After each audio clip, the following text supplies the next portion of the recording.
வணக்கம். வாசிப்பது எம்மொழியாயினும் சுவாசிப்பது தமிழாயிருக்கட்டும். நான் உங்கள் கவிஞர் சாந்தி திருநாவுக்கரசு.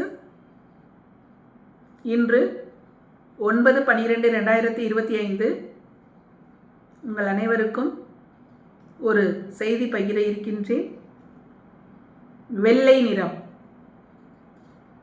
நாம் அவ்வப்போது சில இடங்களில் சூழ்நிலைகளுக்கு ஏற்றவாறு சிறு சிறு பொய்களை கூறிவிடுவோம். அப்படி நாம் பேசும் சிறு சிறு பொய்களானது மற்றவர்களின் மனதை காயப்படுத்தாமல் இருக்குமேயானால் அந்த பொய்கள் வெள்ளை பொய்கள் என்று அழைக்கப்படும். ஆங்கிலத்தில் இந்த வெள்ளை பொய்களுக்கு ஒயிட் லைஸ் என்று பெயர். உயிர்கொல்லி மருந்துகளுக்கு வெள்ளை மருந்துகள் என்று பெயர். சீனாவில் 1940ஆம் ஆண்டு ஜப்பானுக்கு எதிரான இயக்கத்திற்கு வெள்ளை இயக்கம் என்று பெயர். ரஷ்யாவில் செயின்ட் பீட்டர்ஸ்பர்க் என்ற நகரில் ஜூலை 22ஆம் தேதியிலிருந்து 26ஆம் தேதி வரை இரவே இருக்காது.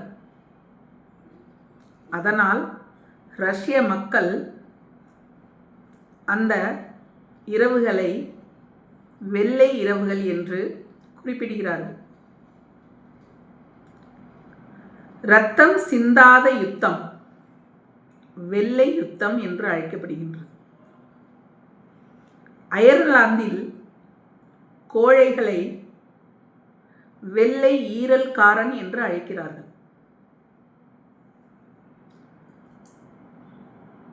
பெட்ரோலியம் கரைப்பானாக செயல்படும் போது வெள்ளை ஸ்பிரிட் என்று அழைக்கப்படுகின்றது. கசடு நீக்கப்பட்ட சர்க்கரை வெள்ளை சர்க்கரை என்று அழைக்கப்படுகின்றது. சணல் நார்த்துணிகளின் விற்பனை வெள்ளை விற்பனை என்று அழைக்கப்படுகின்றது. சூனியக்காரிகளை பற்றி நாம் கேள்விப்பட்டிருப்போம். நல்ல மனதுடைய சூனியக்காரிக்கு வெள்ளை சூனியக்காரி என்று பெயர். இங்கிலாந்தில் ஏலத்திற்கு விடும் பொருட்களின் விலைகளை ஏற்றி இறக்குவதற்கென்றே ஒரு நபர் அமர்த்தப்படுவார்.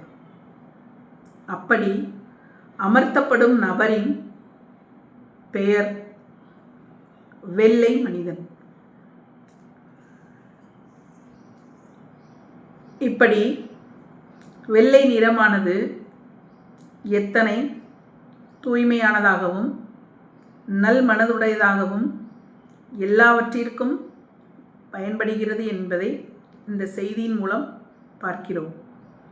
அதே போல மனிதர்களாகிய நாமும் தூய்மையான எண்ணங்களுடன், அதாவது வெள்ளை மனதுடன், எந்தவிதமான கபடமும் இல்லாமல் தூய்மையான எண்ணங்களோடு நல்ல சிந்தனைகளோடு வலம் வர வேண்டும் என்று இந்த செய்தி கூறுவதை நாம் அறிகின்றோம்.